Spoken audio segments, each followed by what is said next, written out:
আসসালামু আলাইকুম বন্ধুরা। আজ আমি এক্সপ্লেন করতে যাচ্ছি 2018 সালে রিলিজ হওয়া ইন্দোনেশিয়ান হরর মুভি জাগা পচং। জিন জাতি যারা পৃথিবীর মানব আগমনের পূর্ব থেকেই ছিল এবং এখনও তাদের অস্তিত্ব বিরাজমান। সাধারণ মানুষের চোখে তাদেরকে দেখা যায় না, কিন্তু কিছু কিছু জিন এমনও আছে যারা মানুষের মতো চলাফেরা করতে পছন্দ করে, আর তাদের পথে যদি কেউ বাধা হয়ে দাঁড়ায় তাহলে তার পরিণাম হয় খুবই ভয়াবহ। এমনই একটা ভয়ঙ্কর ঘটনা ঘটে যায় মিলা নামের একটি মেয়ের সাথে। মিলা একটি বাড়িতে যায় একজন অসুস্থ মানুষকে চিকিৎসা করার জন্য, কিন্তু সেখানে গিয়ে সে ভয়ঙ্করভাবে ফেঁসে যায়। তার সাথে ঘটতে থাকে ভয়ঙ্কর অনাকাঙ্ক্ষিত ভৌতিক সব ঘটনা। এরপর কি হয়েছিল তার সাথে, সে কি আদৌ সেই বাড়ি থেকে বেরোতে পেরেছিল, তা জানতে চলো সিনেমাটি শুরু করা যাক। সিনেমার শুরুতে আমরা হসপিটালে একটি ছোট্ট বাচ্চাকে দেখতে পাই, যে বাচ্চাটিকে দেখাশোনা করছিল মিলা নামের একটি মেয়ে। সে ছিল এই হসপিটালের একজন নার্স। সেদিন তার ডিউটি শেষ হয়ে গিয়েছিল, তাই সে তার ইন্দ্রা নামের এক বান্ধবীকে সেই অসুস্থ বাচ্চাটির দায়িত্ব দিয়ে সে বাড়ি ফেরার জন্য তৈরি হচ্ছিল। তখনই সে দেখতে পায় হসপিটালের সব নার্সগুলো ছুটাছুটি করে কোথাও যাচ্ছে, যেখানে গিয়ে সেও খুব কষ্ট পায়। সে দেখতে পায় বাচ্চাটি ততক্ষণে মারা গিয়েছে কোনো এক অজানা কারণে। তখনই আমরা দেখতে পাই সেখানে এসেছে সেই হসপিটালের একজন ঊর্ধ্বতন মহিলা কর্মকর্তা। সে মিলার হাতে একটা ডাক্তারের ওষুধের ব্যাগ ধরিয়ে দেয় এবং তাকে বলে, তোমাকে খুব শীঘ্রই একজন অসুস্থ রোগীর বাসায় যেতে হবে। তারপর মিলা গাড়ি নিয়ে সেই বাসার উদ্দেশ্যে রওনা দেয়। জায়গাটা অনেক দূরে ছিল, এদিকে দিনের আলো ফুরিয়ে আসছে, তাই সে যেতে যেতে সন্ধ্যা হয়ে যায়। তাকে যে বাড়ির ঠিকানা দেওয়া হয়েছিল সেখানে যাওয়ার পর সে একটু অবাক হয়, কারণ বাড়িটি জনমানবহীন। এর আশেপাশে আর কোনো বাড়ি ছিল না এবং দেখে মনে হচ্ছিল খুবই পুরাতন একটি বাড়ি। এদিকে সে বেশ ভয় পাচ্ছিল। তারপর সে কোনো কিছু না ভেবেই বাড়ির ভিতরে প্রবেশ করে। তাকে সদর দরজা খুলে দেয় রাধিক নামের একটি ছেলে। সেই ছেলেটি বলে, আপনি যে রোগীকে দেখতে এসেছেন সে কিছুক্ষণ আগেই মারা গিয়েছে। তিনি সম্পর্কে আমার মা হন। যেহেতু রোগী মারা গিয়েছে তাই মিলার এখানে আর প্রয়োজন নেই। তাই সে সেখান থেকে বের হওয়ার জন্য গাড়িতে উঠে ফিরে আসতে চাইছিল, কিন্তু তখন তার গাড়িটা স্টার্ট নিচ্ছিল না। তখনই রাধিক এসে তাকে বলে তার কোনো সাহায্যের প্রয়োজন আছে কিনা। হঠাৎ আমরা দেখতে পাই রাধিক আসার সাথে সাথে গাড়িটি স্টার্ট হয়ে গিয়েছে, অতএব এখন আর কোনো সমস্যা নেই। মিলা যখন চলে যাবে তখন রাধিক আকুতি মিনতি করে মিলাকে বলে তার একটা সাহায্যের প্রয়োজন। এরপর সে মিলাকে বাড়ির ভিতরে নিয়ে যায়। সে মিলাকে বলে রীতিনীতি মেনে তার মাকে দাফন করাতে হবে, কিন্তু দাফন করার আগে তার মাকে ভালোভাবে গোসল করাতে হবে। ঠিক এই কারণেই মিলাকে প্রয়োজন। রাধিক গোসল করাতে পারবে না, কারণ এই মহিলাটি তার নিজের মা না। আসলে এই মহিলাটি তার সৎ মা। তার মার নাম সুচি। তারপর রাধিক কাফনের কাপড় এগিয়ে দেয় মিলাকে। রাধিক মিলাকে বলে তার মাকে ভালোভাবে গোসল করিয়ে দিতে। তখন মিলা তার কথা মতো সেই মহিলাটিকে গোসল করাতে শুরু করে। গোসল করানোর পর কাফনের কাপড় পরিয়ে দেয়। তারপর তার কাজ শেষ করে সে উপরের তলায় চলে যায় সেখান থেকে তার ব্যাগটি আনতে। সে যখন ব্যাগ নিয়ে সেখান থেকে চলে যাবে এমন সময় আমরা দেখতে পাই এদিকে রাধিক কারোর সাথে ফোনে কথা বলছিল। ফোনের অন্য পাশে থাকা কেউ একজন তাকে বলছিল তার মায়ের ডেথ সার্টিফিকেটটি সাবমিট করার জন্য। মিলা চলে যাচ্ছে দেখে রাধিক তাকে বলে তার রিলেটিভটা আসতে কাল সকাল হয়ে যাবে, আর বাড়িতে তার ছোট্ট মেয়ে নবী একা থাকে। এদিকে রাধিক তার মায়ের সার্টিফিকেট জমা দেওয়ার জন্য শহরে যেতে হবে, তাই সে মিলাকে বলে সে যেন আজকে রাতটা কষ্ট করে এখানেই থেকে যায়। মিলা যদিও এটা করতে চাইছিল না, তবে অসহায় রাধিককে দেখে সে রাজি হয়ে যায়, কিন্তু সে ভিতরে ভিতরে ভয় পাচ্ছিল। এদিকে রাধিক তার কাজে চলে যায়। মিলা মৃতদেহকে নিচে রেখেই উপরে নবীকে দেখতে চলে যায় এবং সেখানে গিয়ে মিলা নবীকে দেখতে পায় সে ঠিকমতো হাঁটতে পারে না, লাঠি নিয়ে তাকে হাঁটতে হয়। তারপর মিলা যখন আবারও নিচে আসে তখন সে দেখতে পায় সেখানে থাকা টেপ রেকর্ড একা একাই চলছিল।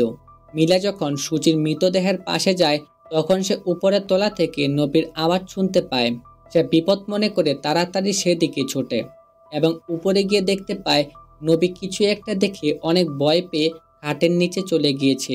নবী বরাবর সামনে থাকা আলমারির দিকে ইশারা করছিল, কারণ সেটার ভিতর থেকে কিছু একটা শব্দ আসছিল।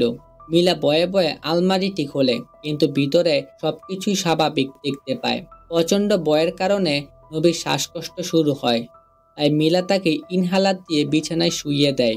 এদিকে মিলার গলাও শুকিয়ে গিয়েছে। তারপর সে চলে যায় পানি খাওয়ার জন্য। তখনই আমরা পদ্মার পিছনে একটা লাশের অবয়বকে দাঁড়িয়ে থাকতে দেখতে পাই, যেটাকে মিলা খেয়াল করে না।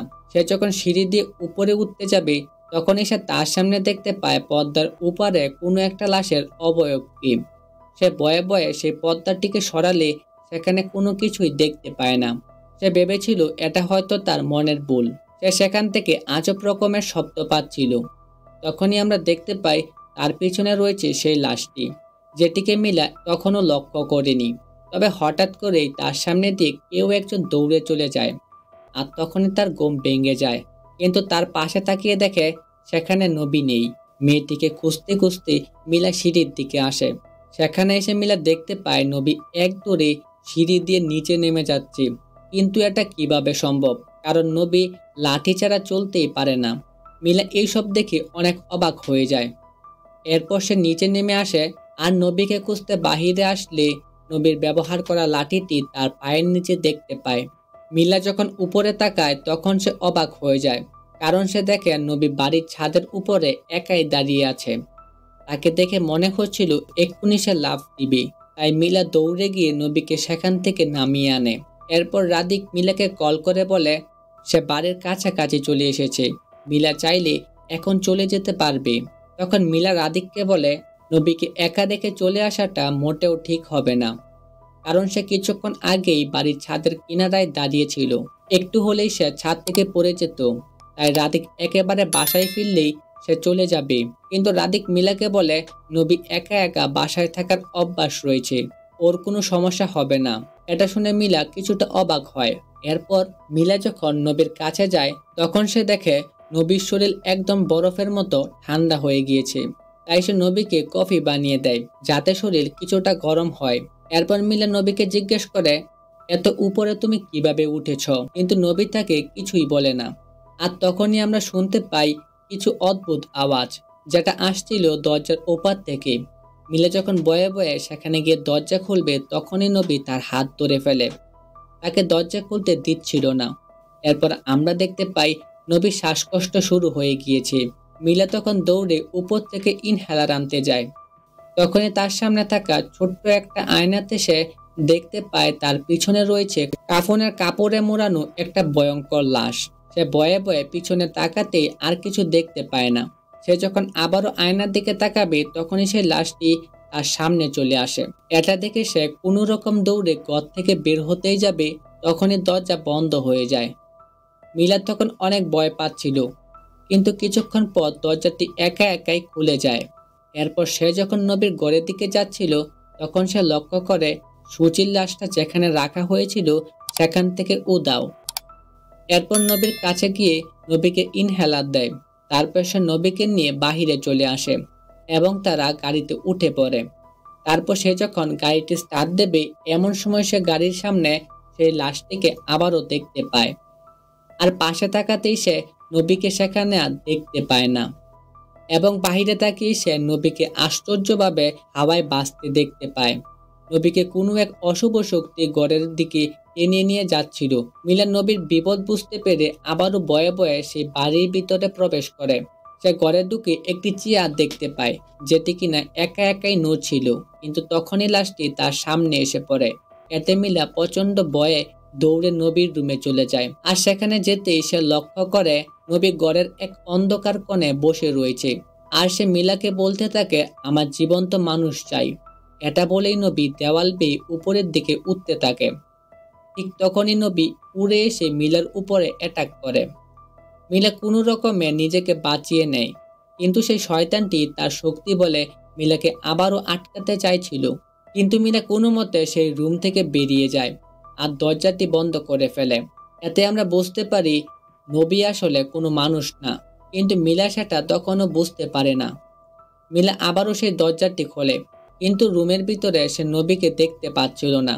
তখনই সেখানে থাকা আলমারির ভিতর থেকে নখ দিয়ে আছড়ানো শব্দ বেশি আসছিল। মিলা ভয়ে ভয়ে সামনে এগিয়ে যায় এবং সে লক্ষ্য করে নিচে একটা কাফনে কাপড়ের মতো পড়ে রয়েছে, যেটা বের হয়ে এসেছিল সেই আলমারির ভিতর থেকে। কিন্তু আলমারির ভিতর থেকেও যেন কেউ একজন কাপড়টি ধরে টানছিল। ঠিক এমন সময় একজোড়া বিচ্ছিরি হাত এসে কাফনের কাপড়টি ধরে জোরে টান দেয় আর মিলাকে নিয়ে চলে যায় আলমারির ভিতরে। তারপর মিলা সেখানে লাইট জ্বলিয়ে দেখতে পায় সেই ভয়ঙ্কর লাশটিকে, যেটা কাফনের কাপড়ে মোড়ানো ছিল। মিলা সেটাকে দেখে ভয়ে চিৎকার করে ওঠে আর সে দৌড়ে সেখান থেকে পালিয়ে আসতেই যাবে, এমন সময় সে সিঁড়ি বেয়ে পা পিছলে নিচে পড়ে যায়। ঘরটি ছিল তখনও পুরো অন্ধকার। সে টর্চ লাইট নিয়ে সামনে মারতেই দেওয়ালের মধ্যে সেই ভয়ঙ্কর লাশটিকে দেখতে পায়। মিলা বাড়ি থেকে বের হতে চাইছিল, কিন্তু বাড়ির সদর দরজা একেবারে বন্ধ হয়ে গিয়েছে, যেটা সে একদমই খুলতে পারছিল না। সে তখন অসহায়ের মতো সেখানেই অনেকক্ষণ বসে থাকে। এরপর সে মনের ভেতরে সাহস জুগিয়ে সামনের দিকে এগিয়ে যায়। সে সামনে থাকা একটি রুমের মধ্যে যায়। মিলা সেখানে একটি সিন্দুক খুঁজে পায়। যখন সিন্দুকটিকে খোলে তখন মুভির আসল রহস্য ফাঁস হয়। সিন্দুকটির ভিতরে কিছু ছবি দেখতে পায়। আজব বিষয় হচ্ছে, সেই ছবিগুলোর মধ্যে তার নিজের ছবিও ছিল।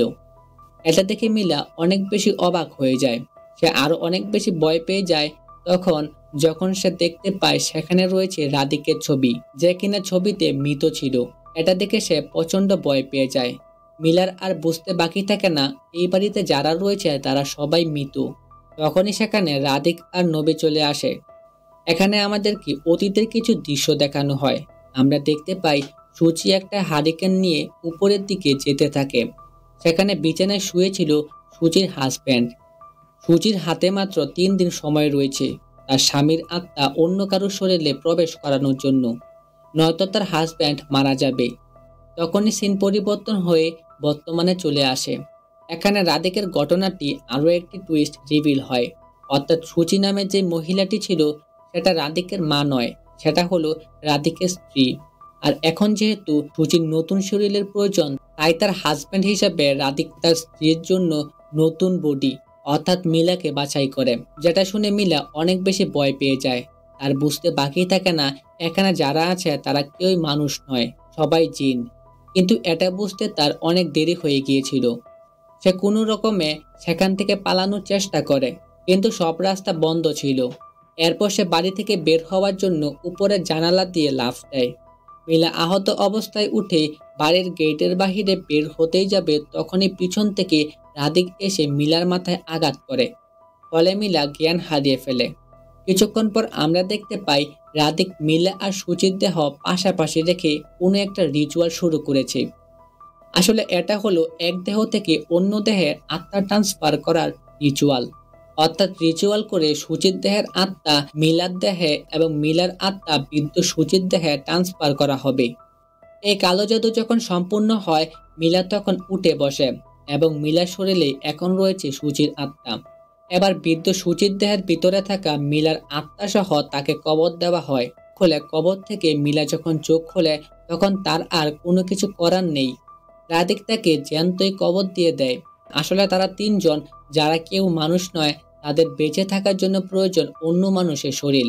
পরের সিনে আমরা দেখি নবী তাদেরকে বলে তার এই ছোট্ট মানুষের শরীরে থাকতে আর ভালো লাগছে না, কারণ তার বয়সটাও যুবতী মেয়েদের সমান। আসলে নবী হচ্ছে রাধিক আর সূচির মেয়ে। এরপর মিলার শরীরে থাকা সূচির আত্মা বলে, সমস্যা নেই, তুমি পেয়ে যাবে তোমার দেহ। তখনই হঠাৎ করে তাদের বাড়ির কলিং বেল বেজে উঠে। নবী গিয়ে দরজাটি খুলে দেয় আর আমরা দেখতে পাই সেখানে এসেছিল মিলার হসপিটালের বান্ধবী ইন্দাম। সে সেখানে মিলাকে খুঁজতে এসেছিল। তাকে দেখে নবী রহস্যময়ভাবে এসে উঠে। তার মানে হলো নবী অলরেডি তার নিজের জন্য নতুন বডি পেয়ে গিয়েছে। আর এই দৃশ্যের মাধ্যমে সিনেমাটি এখানে শেষ হয়ে যায়। তো দেখা হচ্ছে পরের সিনেমায়। ততক্ষণের জন্য আল্লাহ হাফেজ।